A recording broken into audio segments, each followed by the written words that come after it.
Welcome to Tech Garage, presented by RockAuto.com.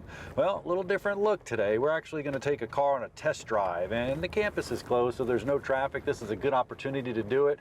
We're looking at a 2011 Cadillac DTS with 56,000 miles. Now, everybody runs into this, Brian. I mean, what are we looking for? There's going to be a ton today. This is a really good show. Yeah, it's absolutely a great show. It's going to help you get the most of any used car investment you're going to make. So we got to start with some of the most important things first. Brakes. Yeah, let's see how that does. Is it going to stop, or is it going to make any noise, or what's going on? Ooh, got a little bit of growl there. Oh, yeah. Could be a rotor. Noise, yep. Could be a rotor. We need to look. Did it pull either way? No, it didn't pull too bad, but I had a little bit of pedal pulsation. But the key here, Brian, is listening, feeling, smelling. You know, you're feeling for any kind of twisting, any kind of steering, anything like that. You know, it's easy to get swayed emotionally on a really nice car like this. It's got truly a Cadillac ride. It's got Cadillac style. It is so nice inside. The creature comforts are incredible. All the power amenities appear to be working. You know, you want this car.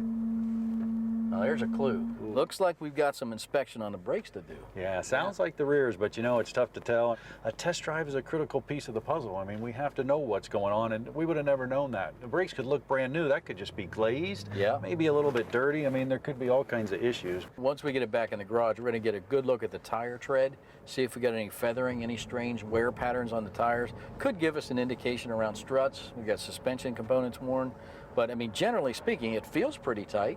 Watching you drive it, it sounds pretty tight, but I love the fact that just one test drive, this is our first one in this car, we got the groaning. It does sound like from the rear. Yep. That's great, because now we can make a better mathematical decision. If that's something we can repair, then we should negotiate that as part of the deal.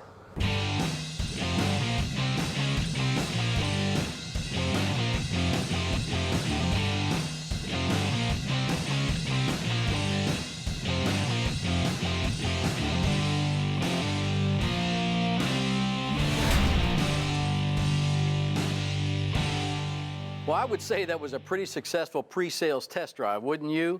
You'll recall that the only real concern we came up with was that groaning sound, we think from the back at low impact, low speed braking. So we've got the wheel removed so we can get a better look at that whole system. Before I pulled the wheel, I checked the wheel bearing, 12 and 6 o'clock, no rocking, no clunking at all. That was rock solid. John's going to show you how to do the same thing up front. But I ran a Carfax on this before the test drive. Now that's key. Run it before so you have some bias, some lens to look for problems. The Carfax said that it was rear-ended a few times. Looks like lightly. There was no airbag deployed. Nothing catastrophic showed up on this report. But I do know there was damage done back here and it had to get repaired. So before I jump into the brake repair, I want to take a look at a couple obvious things. The lines where the doors meet the fender. That's all pretty uniform. There's not a lot of big gaps there. Where panels meet panels, that all looks pretty good through there. But what I'm really interested in is up underneath, all of the suspension components and links. Is anything twisted? Does anything look irregular? Does anything look concerning? And really, it doesn't. Everything looks like it's right where it's supposed to be with no twists, no bends. So again, I think it was non-catastrophic damage, but worth your time to look while you've got the wheel off. So this is going to be a little bit atypical brake job. Everybody knows how to replace pads and rotors, and we may have to do that. But the reason we're working on it this way is we think that groaning is telling us we've got some glazing on the face of the pads and maybe even a little bit on the face of the rotor. So before we throw a bunch of money at this and replace it all, which we could do, I wanted to check the thickness of the rotor. I check it. It's fine. We're good. We're within spec. And if you look at the meat left on the pads, there's a lot of life left there. So I really don't want to throw these away just yet. So I'm going to show you how to pull the caliper off, and we're going to get access to these pads, and what we're going to do is resurface the back of the pads. There's a disc brake quiet spray you see sitting right there. Essentially creates a rubber barrier on the back of the pad. That takes the harmonic vibration away, no more groaning. At least that's the theory. So let's gently pull this off. Get the caliper off. We're going to use our bungee to hold it up in place. Real gentle here with all the clips, keep everything fully intact.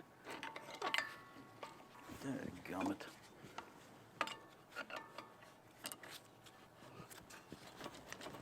Okay, come up here. We're going to use our friend the bungee cord. Come up in, grab a bite. Strap this up out of the way. No obvious damage to that caliper as I look at it. Everything looks pretty good there. Let's get a pad out and see what we can see. So I got a feeling we might be able to work with this. So there's the back of the pad. We're going to clean that up. Most importantly, that's where the glazing is. Look at that. It's obvious glazing on that pad. So what I'm going to do with both of these pads, put them on a piece of sandpaper on a level surface. So you're not going to create any divots in there. Work it gently.